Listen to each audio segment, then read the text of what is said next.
ജ്യോതിഷ ഹസ്തരേഖ സംബന്ധമായ ഈ എളിയ വീഡിയോയിലേക്ക് എല്ലാവർക്കും സ്വാഗതം. ഇന്ന് പറയാൻ പോകുന്നത്, ഉണർന്ന ഉടനെ ഈ പറയുന്ന ഒരു കാര്യം ചെയ്താൽ പണത്തിന് ബുദ്ധിമുട്ടേ വരികയില്ല. അത് ഞാൻ വിശദമായിട്ട് പറയുന്നുണ്ട്. നിങ്ങൾ ചെയ്തു നോക്കുക. ഏതായാലും ചെയ്തു നോക്കുന്നതുകൊണ്ട് ഒരു നല്ല കാര്യമാണ്. ദോഷമൊന്നും വരത്തില്ല, ഗുണം മാത്രമേ വരത്തുള്ളൂ. ആര് പറഞ്ഞാലും നമ്മളൊന്ന് ചെയ്തു നോക്കുന്നതിൽ തെറ്റില്ല. ശരിയായിട്ട് മനസ്സിലാക്കി ചെയ്യണം. ഞാൻ പറയുന്ന രീതിയിൽ ശരിയായി മനസ്സിലാക്കി ചെയ്തവർക്ക് ഗുണമുണ്ടായ കാര്യമാണ്. കാരണം ഈ ധനവും നമ്മളുടെ മാനസികാവസ്ഥയും പണവും മൈൻഡും ആയിട്ട് ചില ബന്ധങ്ങളുണ്ട്. അപ്പം നമ്മുടെ മൈൻഡിനെ ഏറ്റവും അധികം സ്വാധീനിക്കുന്ന കാര്യമാണ് ഈശ്വരീയമായ ഒരു അനുഗ്രഹവും ഒക്കെ. അപ്പം കൃഷ്ണൻ്റെ ഒരു കാര്യമാണ് പറഞ്ഞു തരുന്നത്. ഇത് ഒരു ശരനൂൽ വിദ്യയുമായി ബന്ധപ്പെട്ട അതായത് ശാസ്ത്രവിദ്യയുമായി ബന്ധപ്പെട്ട ഒരു രഹസ്യ കാര്യമാണ്. ₹1 ചിലവില്ലാതെ കിടക്കപ്പായ ഇരുന്നു കൊണ്ട് ആർക്കും ചെയ്യാം. ചെയ്യുന്നവർക്ക് ജീവിതത്തിൽ ഭഗവാൻ കൃഷ്ണൻ എന്നും ധനവും സമൃദ്ധിയും കൊടുത്തുകൊണ്ടേയിരിക്കും. ധനത്തിന് പണത്തിന് ഒരു ബുദ്ധിമുട്ടും ഭഗവാൻ വരുത്തുകയില്ല. വിശ്വാസത്തോടു കൂടി ചെയ്യണം, ചെയ്യേണ്ട രീതിയിൽ ചെയ്യണം. ഭഗവാൻ തരുന്ന ചെറിയ അവസരമാണേലും വലിയ അവസരമാണേലും അത് ഭഗവാനോട് നന്ദിയോട് ഭക്തിയോടുകൂടി അത് പ്രയോജനപ്പെടുത്തണം. അപ്പോൾ ആ വിഷയത്തിലേക്കാണ് വരുന്നത്. രാവിലെ ഉണർന്നെഴുന്നേറ്റാലുടൻ നിങ്ങൾ വലത് സൈഡ് ചെരിഞ്ഞ് എഴുന്നേൽക്കണം. എന്നിട്ട് കിടക്കപ്പായി ഇരുന്നിട്ട് വടക്കോട്ട് നോക്കി വടക്കോട്ട് തിരിഞ്ഞിരിക്കുക. ഇരുന്ന് നിങ്ങളുടെ ഇടത്ത് മൂക്കിനുള്ളിലെ ശ്വാസത്തെ മനസ്സുകൊണ്ട് ശ്രദ്ധിച്ച് ശ്വാസം എടുക്കുകയോ വിടുകയോ ഒക്കെ സാധാരണ പോലെ തന്നെ ചെയ്യുക. അതിലൊന്നും ചെയ്യാൻ പോകണ്ട. ഇടത്ത് മൂക്കിനുള്ളിലെ ശ്വാസത്തെ ഒന്ന് ശ്രദ്ധിച്ച് കിടക്കപ്പായി ഇരുന്നുകൊണ്ട് തന്നെ വടക്കോട്ട് തിരിഞ്ഞ് നിന്ന് ഇടത്ത് മൂക്കിനുള്ളിലെ ശ്വാസത്തെ ശ്രദ്ധിച്ച് ഓം ക്ലീം കൃഷ്ണായ ഗോവിന്ദായ ഗോപീജന വല്ലഭായ സ്വാഹ ഇത് മനസ്സിൽ ജപിക്കുക. ഇത്രയും ചെയ്യുക. എന്നിട്ട് ഇടതുകാല് വെച്ച് എഴുന്നേൽക്കുക. ഇത് രാവിലെ നിങ്ങളൊന്ന് ചെയ്തു നോക്കിക്കേ. ഭഗവാന്റെ അനുഗ്രഹം ഉണ്ടാകുമോ ഇല്ലയോ എന്ന് സ്വയം അനുഭവിച്ചു നിങ്ങൾ സ്വയം അറിയുക. ഇത് ശരിയായിട്ട് ചെയ്തവർക്കൊക്കെ ഭഗവാന്റെ അനുഗ്രഹം ഉണ്ടായിട്ടുണ്ട്. ഈ കൃഷ്ണവിദ്യ പിന്നെ ഇത് നിങ്ങൾക്ക് ഇടയ്ക്കിടയ്ക്ക് ആവർത്തിക്കാം. രാവിലെ ഇങ്ങനെ എഴുന്നേറ്റ് കഴിഞ്ഞാണേലും ഇടയ്ക്കിടയ്ക്ക് നിങ്ങൾ എവിടെ ഇരുന്നാലും പിന്നെ ചെയ്യുമ്പോഴൊക്കെ കിഴക്കോട്ട് നിന്ന് വേണം ചെയ്യാൻ. രാവിലെ മാത്രമേ വടക്കോട്ടിരുന്ന് ചെയ്യാവുള്ളൂ. കിഴക്കോട്ട് നിന്ന് നിങ്ങൾ എവിടെ ഇരുന്നാലും നിങ്ങളുടെ ഇടത്തുമൂക്കിനുള്ളിലെ ശ്വാസത്തെ ഒന്ന് ശ്രദ്ധിച്ച് ഓം ക്ലീം കൃഷ്ണായ ഗോവിന്ദായ ഗോപീജന വല്ലഭായ. ഒന്നുകൂടെ പറഞ്ഞുതരാം. ഓം ക്ലീം കൃഷ്ണായ ഗോവിന്ദായ ഗോപീജന വല്ലഭായ സ്വാഹ. ഇത് മനസ്സിൽ ജപിച്ച് ഒരു 3 തവണ ജപിച്ച് ശേഷം നിങ്ങളൊന്ന് ആരോടെങ്കിലും ഒരു കാര്യം ആവശ്യപ്പെട്ട് നോക്കിക്കേ. നിങ്ങൾക്ക് സഹായം കിട്ടും. ആരോടെങ്കിലും എന്ത് കാര്യമാണേലും അപാരമായ വശ്യമാണ്. മാത്രമല്ല ഭഗവാൻ ഏത് കാര്യവും നടത്തിത്തരും. ഇത് ചിലർക്ക് ഒരു തവണ ചെയ്യുമ്പോൾ തന്നെ വശമാകും. ചിലർക്ക് ചിലപ്പം ഇത് കുറച്ച് ദിവസങ്ങൾ ആവർത്തിച്ച് പലപ്പോഴായിട്ട് ചെയ്യേണ്ടി വരും. വശമായി കഴിഞ്ഞാൽ നിങ്ങളുടെ ഏത് കാര്യവും ഭഗവാൻ നടത്തിത്തരും. നിങ്ങൾ ആരോടെങ്കിലും എന്നെങ്കിലും ചോദിച്ചാൽ പോലും അവരത് യെസ് പറയും, നോ പറയത്തില്ല. ഇത് ചെയ്തവർക്ക് അങ്ങനെ ഒരുപാട് അനുഭവം ഉണ്ടായിട്ടുണ്ട്. അതുകൊണ്ടാണ് പറഞ്ഞു തരുന്നത്. ഒരുപാട് കാര്യങ്ങൾ പലരും സാധിച്ച കാര്യമാണ്. ഞാൻ തന്നെ എൻ്റെ ഈ നാവ് കൊണ്ട് പറഞ്ഞു കൊടുത്ത കാര്യമാണ്. ഭഗവാന്റെ പാദം തൊട്ടാണ് പറയുന്നത്. ഇതിനപ്പുറത്തൊരു കാര്യമില്ല. സത്യമുള്ള വിദ്യയാണ്, കൃഷ്ണവിദ്യയാണ്. നിങ്ങൾക്ക് ഭഗവാനെ നിങ്ങൾ ഓം ക്ലീം കൃഷ്ണായ ഗോവിന്ദായ ഗോപീജന വല്ലഭായ സ്വാഹ ഇത് ഇടത്ത് മൂക്കിനുള്ളിൽ ശ്രദ്ധിച്ച് മനസ്സിലാണ് ജപിക്കുമ്പോൾ നിങ്ങൾ ഭഗവാനെ ധ്യാനിക്കേണ്ടത് കുചേലനെ ഒരു നിമിഷം കൊണ്ട് കുബേരനാക്കിയ ആ ഭഗവാനെ വേണം ധ്യാനിക്കാൻ. ഒരു നിമിഷം കൊണ്ട് കുചേലനെ കുബേരനാക്കിയത് അത് ഭഗവാന്റെ ഒരു വൈഭവമാണ്.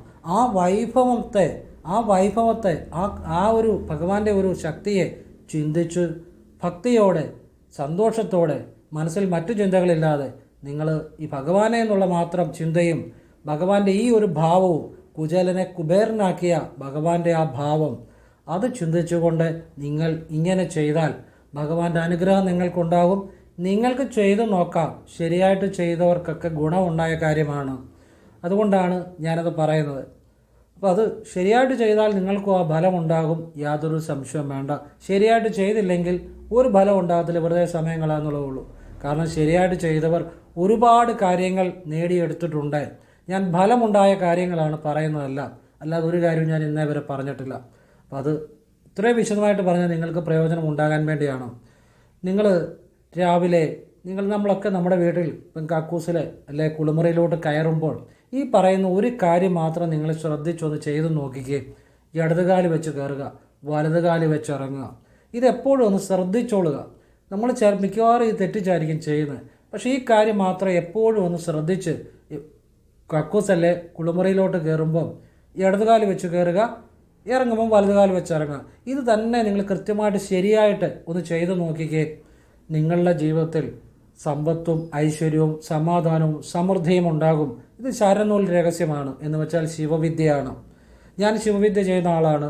നിരവധി ശിവവിദ്യകൾ, നിരവധി പുണ്യാത്മാക്കളുടെ യോഗീശ്വരന്മാരുടെ വിദ്യകൾ ചെയ്യുന്നതാണ്. ക്രിയായോഗ സ്വീകരിച്ചതാണ്. അങ്ങനെയുള്ള ഗുരുവിൽ നിന്ന് ദീക്ഷ സ്വീകരിച്ചതാണ്. അങ്ങനെയുള്ള നിരവധി സൂക്ഷ്മ വിദ്യകൾ പല ഗുരുക്കന്മാരിൽ നിന്നും സ്വീകരിക്കാനൊക്കെ എനിക്ക് അവസരമുണ്ടായിട്ടുണ്ട്. അപ്പം അങ്ങനെയുള്ള അറിവുകളുടെ അടിസ്ഥാനത്തിലാണ് ഈ പറഞ്ഞു തരുന്നത്, അല്ലാതെ ഉള്ള കാര്യങ്ങളല്ല പറഞ്ഞു തരുന്നത്. ഇത് കൃത്യമായിട്ട് ജീവിതം മാറ്റിയ കാര്യങ്ങളാണ്, അത്ര പ്രാധാന്യമുള്ള കാര്യങ്ങളാണ്.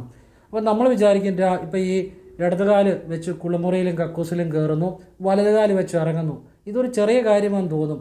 നിങ്ങളൊന്ന് ചെയ്തു നോക്കിക്കേ, ഒരു മാസം ഒന്ന് ചെയ്തു നോക്കിക്കേ. എന്നിട്ട് നിങ്ങളുടെ മാറ്റം നിങ്ങൾ തന്നെ വിലയിരുത്തി നോക്കിക്കേ. നിങ്ങൾ ഏർപ്പെടുന്ന കാര്യങ്ങളിലൊക്കെ വിജയിക്കാൻ തുടങ്ങും. നിങ്ങളുടെ തൊഴിലിൽ നിങ്ങൾ ഏത് കാര്യത്തിൽ ഏർപ്പെട്ടാലും നിങ്ങളുടെ തടസ്സങ്ങൾ മാറാൻ തുടങ്ങും. ഇത് ശിവവിദ്യയാണ്. ഇടതുകാല് വയ്ക്കുമ്പോൾ വലതുകല ആക്റ്റീവാകും, വലതുകാല് വയ്ക്കുമ്പോൾ ഇടതുകല ആക്റ്റീവാകും.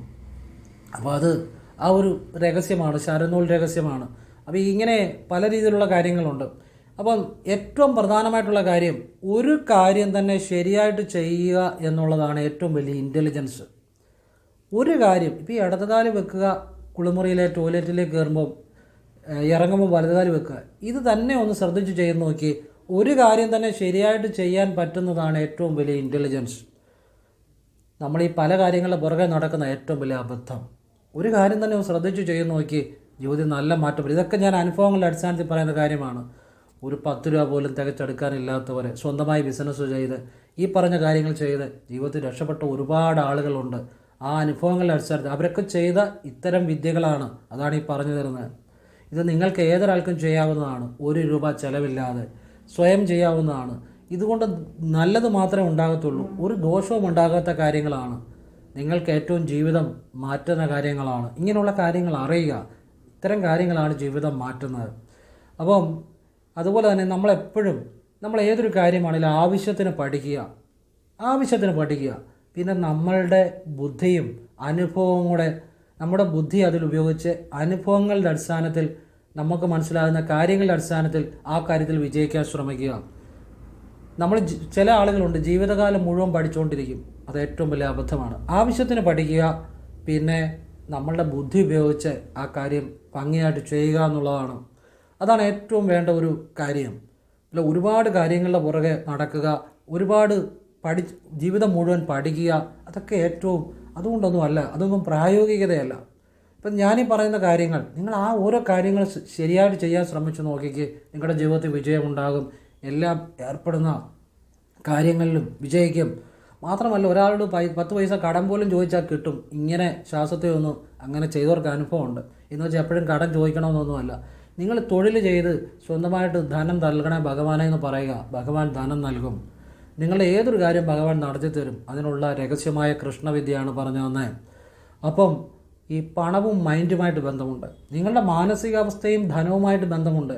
നിങ്ങൾക്ക് നല്ലൊരു മാനസികാവസ്ഥ ഉണ്ടാകുമ്പോൾ നിങ്ങൾ ചെയ്യുന്ന പ്രവർത്തികളിലൊക്കെ വിജയിക്കാൻ പറ്റും, നിങ്ങളുടെ കുടുംബജീവിതത്തിൽ വിജയിക്കാൻ പറ്റും. എല്ലാത്തിനും ബേസും മൈൻഡ് ശ്വാസവുമായിട്ട് ബന്ധപ്പെട്ട് നിൽക്കുകയാണ്.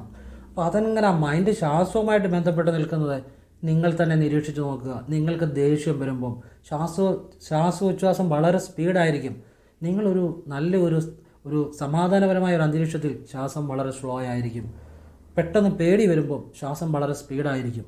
സ്വയം നിരീക്ഷിച്ച് നോക്കി മനസ്സിലാക്കുക. അപ്പോൾ ശ്വാസവും മൈൻഡുമായി ബന്ധപ്പെട്ട് നിൽക്കുന്നു, മൈൻഡും പണവുമായി ബന്ധപ്പെട്ട് നിൽക്കുന്നു. മാനസികാവസ്ഥ തന്നെയാണ് ധനം ഉണ്ടാക്കാനുള്ള ഏറ്റവും നല്ല മാനസികാവസ്ഥയുള്ളവർക്ക് ശരിയായിട്ട് കാര്യങ്ങൾ ചിന്തിച്ച് ചെയ്യാനും അതിൽ നിന്ന് പുരോഗതി ഉണ്ടാക്കാനും പറ്റും. അങ്ങനെയാണ് ധനം വരുന്നത്, അല്ലാതെ ഒരു സുപ്രഭാതത്തിൽ ഒരു അത്ഭുതം സംഭവിക്കുമൊന്നുമല്ല.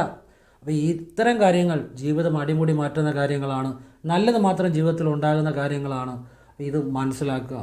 അതുപോലെ തന്നെ നമ്മൾ ഒരു മന്ത്രം തന്നെ നമ്മൾ സ്ഥിരം ജപിക്കുന്നു, ജീവിതത്തിൽ വലിയ മാറ്റം ഉണ്ടാകും. ഞാൻ എപ്പോഴും ഹസ്തരേഖയും ഗ്രഹനിലയും സംഖ്യാജ്യോതിഷവും നോക്കുമ്പം ഞാൻ ആരുടെയാണോ നോക്കുന്നത് അവരോട് പറഞ്ഞു കൊടുക്കാറുണ്ട്, നിങ്ങൾ ഒരു ദേവനെ അല്ലെ ദേവിയെ കണ്ടെത്തി ഞാനത് പറഞ്ഞു കൊടുക്കും. ഈ ദേവനെ അല്ലെങ്കിൽ ദേവിയെ നിങ്ങൾ കൂടുതലായിട്ട് വിളിക്കണമെന്ന് പറയും. അതിൽ കാര്യമുണ്ട്, നമ്മളെല്ലാവരെയും വിളിക്കണം, പക്ഷേ ഒരു ദേവനെ അല്ലെ ഒരു ദേവതയെ കൂടുതലായിട്ട് വിളിക്കണം. അത് പരിശോധിച്ചിട്ട് കൈരേഖയും ഗ്രഹനിലയും ഒക്കെ പരിശോധിച്ചിട്ട് സംഖ്യാജ്യോതിഷവും ഒക്കെ പരിശോധിച്ചിട്ട് ആ ദേവൻ ഏതാ ദേവത ഏതാന്ന് കണ്ടെത്തിയാണ് ഞാൻ പറഞ്ഞു കൊടുക്കുന്നത്. ഇത് നോക്കാൻ വേണ്ടി പറയുന്നതല്ല കേട്ടോ, എനിക്ക് ഉള്ള വർക്ക് തന്നെ സമയത്ത് കൊടുക്കാൻ പറ്റുന്നില്ല, നിങ്ങൾക്ക് അറിയാൻ വേണ്ടി പറയുന്നതാണ്. ഒരു ദേവത അല്ലെ ഒരു ദേവതയെ കൂടുതലായിട്ട് വിളിക്കണം. അതെന്തുകൊണ്ടാണ് ഒരു മന്ത്രം കൂടുതലായിട്ട് ജപിക്കണം അല്ലെങ്കിൽ ഒരു ദേവതയെ കൂടുതലായിട്ട് വിളിക്കണം എന്ന് പറയുന്നതിൻ്റെ രഹസ്യം? നമ്മൾ ഒരു കാര്യം നിരന്തരം ആവർത്തിച്ച് ചെയ്യുമ്പോൾ, ഒരു മന്ത്രം തന്നെ നിരന്തരം ആവർത്തിച്ച് ചെയ്യുമ്പോൾ, ഒന്ന് നമ്മുടെ മറ്റു ചിന്തകൾ ഓട്ടോമാറ്റിക്കായിട്ട് അപ്രസക്തമാകും, മറ്റു ചിന്തകൾ ഇല്ലാതാകും എന്നുള്ളതാണ്. ഓട്ടോമാറ്റിക്കായിട്ട് സംഭവിക്കും. ഒരു മന്ത്രം തന്നെ നിരന്തരം ചെല്ലുമ്പോൾ മറ്റു ചിന്തകൾ ഇല്ലാതാകും, മൈൻഡ് ഫോക്കസ് ആകും. പിന്നെ നമ്മൾ ആവർത്തിച്ച് ചെയ്യുന്ന കാര്യങ്ങൾ നമ്മുടെ സബ് കോൺഷ്യസ് മൈൻഡിലേക്ക് എത്തും. അതിന് ഏറ്റവും വലിയൊരു ഉദാഹരണം പറയാം. ഒരു ടൈപ്പ് മെഷീനെ ടൈപ്പ് ചെയ്യുന്നൊരു വ്യക്തി ആയിക്കോട്ടെ, അയാൾ ആദ്യമൊക്കെ ടൈപ്പ് ചെയ്യാൻ വളരെ സ്ലോ ആയിരിക്കും, പക്ഷേ അയാൾ നിരന്തരം ചെയ്ത് കഴിയുമ്പോൾ നോക്കാതെ പോലും ടൈപ്പ് ചെയ്യാൻ പറ്റും വളരെ സ്പീഡിയായിട്ട്. എന്തുകൊണ്ടാണ്? നിരന്തരം ചെയ്യുന്ന പ്രവർത്തികൾ സബ് കോൺഷ്യസ് മൈൻഡിൽ എത്തിക്കഴിയുമ്പോൾ നമുക്ക് അത് കൂടുതൽ പ്രൊഡക്റ്റീവായിട്ട് ചെയ്യാൻ പറ്റും. അതുപോലെ തന്നെ ഒരു മന്ത്രമാണേലും നിങ്ങൾ നിരന്തരം ജപിച്ചു കഴിയുമ്പോൾ അത് അനലിറ്റിക് മൈൻഡിൽ നിന്ന് സബ് കോൺഷ്യസ് മൈൻഡിലേക്ക് പെട്ടെന്ന് ചെന്ന് കഴിയുമ്പോൾ ആ മന്ത്രദേവത ഏതാണോ, കൃഷ്ണനാണെങ്കിൽ കൃഷ്ണൻ, ശിവനാണ് ശിവൻ, ആ ദേവതയുടെ ഗുണങ്ങൾ, ആ ദേവതയുടെ അനുഗ്രഹങ്ങൾ നമ്മളിലേക്ക് എത്തും ഓട്ടോമാറ്റിക്കായിട്ട്. അതാണ് അതിൻ്റെ രഹസ്യം. ഒരു മന്ത്രം കൂടുതലായിട്ട് ജപിക്കുക, ഒരുപാട് ഗുണങ്ങളുണ്ട്. മനസ്സ് വേറെ ചിന്തയിൽ പോകത്തില്ല, മനസ്സിനെ മറ്റ് കാര്യങ്ങൾ ബാധിക്കത്തില്ല, മൈൻഡ് ഫോക്കസ്ഡ് ആകും. ഫോക്കസായ മൈൻഡിന് ഒരുപാട് ശക്തിയുണ്ട്. ഫോക്കസായ മൈൻഡിന് അത്ഭുതങ്ങൾ ചെയ്യാൻ പറ്റും. ഫോക്കസായ മൈൻഡിൽ ഉണ്ടാകുന്ന ചിന്തകൾ പോലും യാഥാർത്ഥ്യമാകും എന്താണേലും.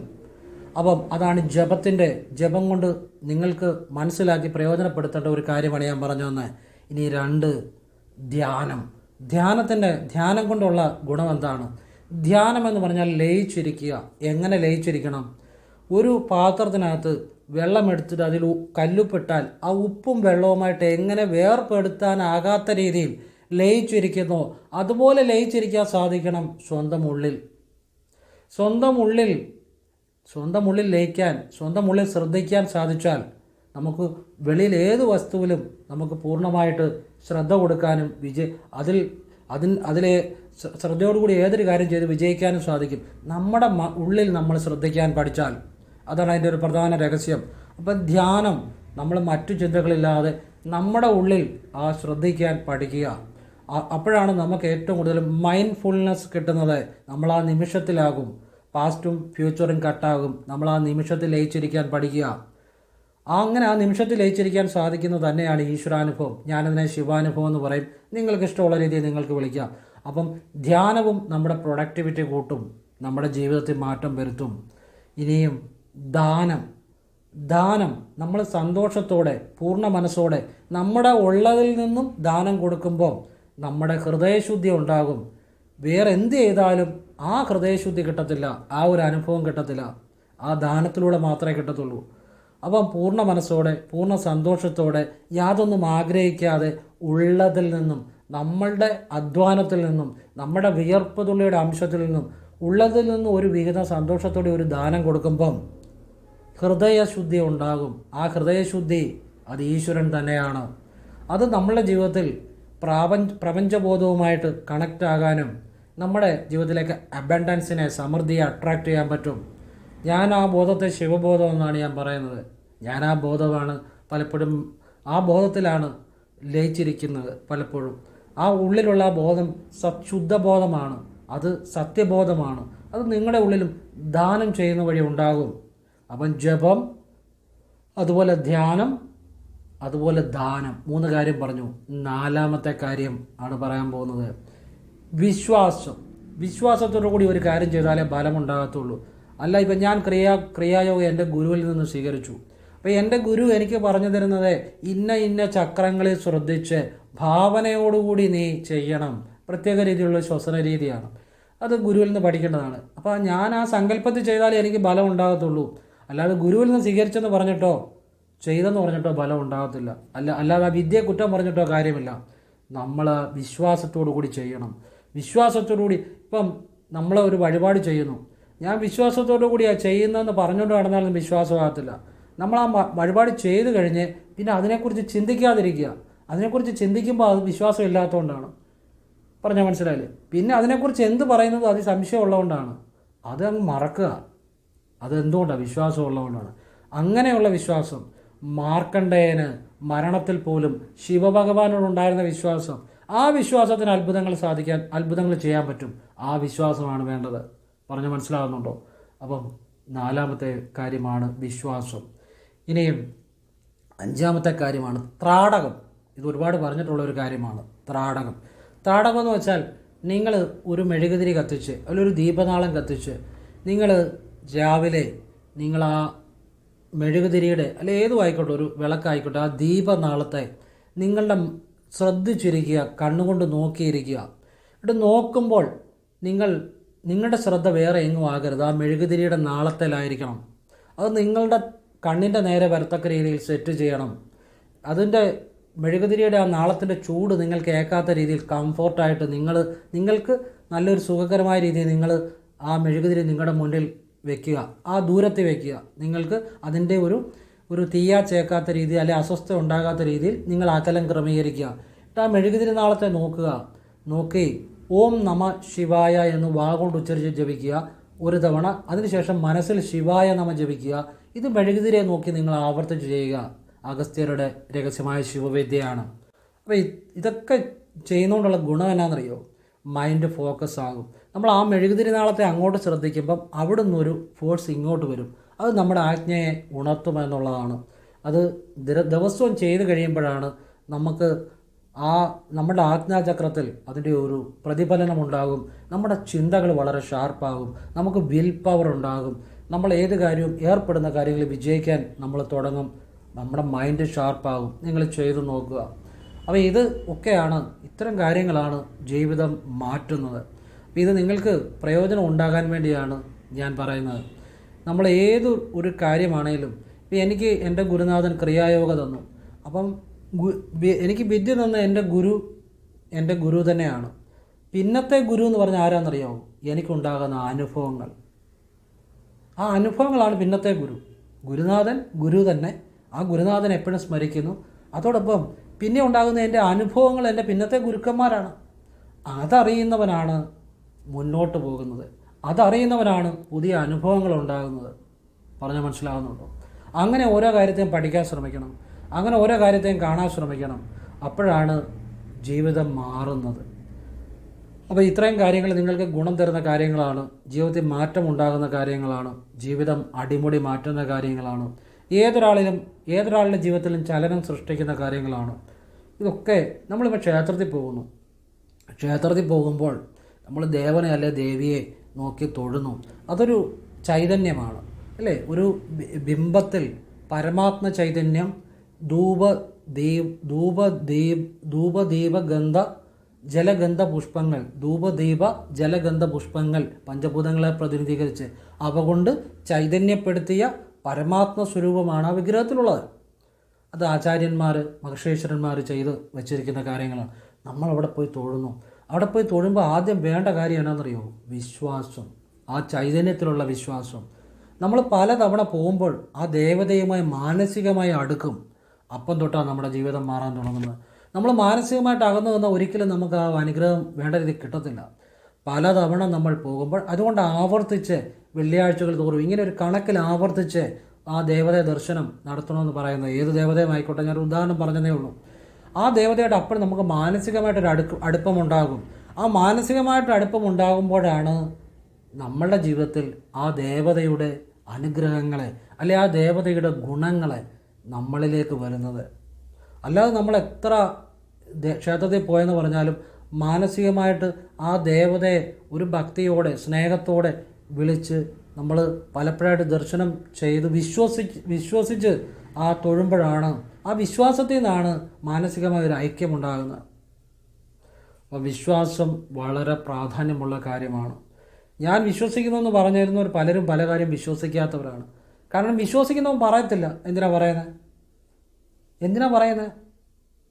പറയുന്നില്ല അർത്ഥം അവന് അതിനുണ്ട് പ്രയോജനമുണ്ട്, അതിലവൻ വിശ്വസിക്കുന്നു.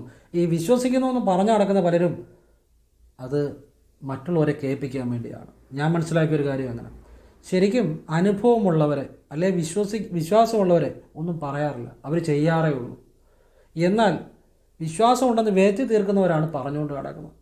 അതുകൊണ്ട് നമുക്ക് അടിയുറച്ച വിശ്വാസം വേണം. ഏത് കാര്യം ചെയ്താലും ഫലം ഡെഫിനറ്റായിട്ട് കിട്ടിയിരിക്കും. ഭഗവാൻ എല്ലാവരെയും അനുഗ്രഹിക്കട്ടെ. എൻ്റെ അഭിപ്രായങ്ങളും കാഴ്ചപ്പാടുകളുമാണ് പറഞ്ഞത്. നിങ്ങൾക്ക് ഇഷ്ടമുണ്ടെങ്കിൽ സ്വീകരിക്കുക, തള്ളിക്കളയാം, അത് നിങ്ങളുടെ ഇഷ്ടം. എൻ്റെ അനുഭവങ്ങളും കാഴ്ചപ്പാടുകളും എനിക്ക് ഗുരുക്കന്മാരിൽ നിന്ന് കിട്ടിയ കാര്യങ്ങളും നന്മ മാത്രം ഉണ്ടാകുന്ന കാര്യങ്ങളും മാത്രമാണ് ഞാൻ പറഞ്ഞത്. ഭഗവാൻ എല്ലാവരെയും അനുഗ്രഹിക്കട്ടെ. ഓം കൃഷ്ണായ നമഃ. ശിവോഹം ശിവോഹം ശിവോഹം.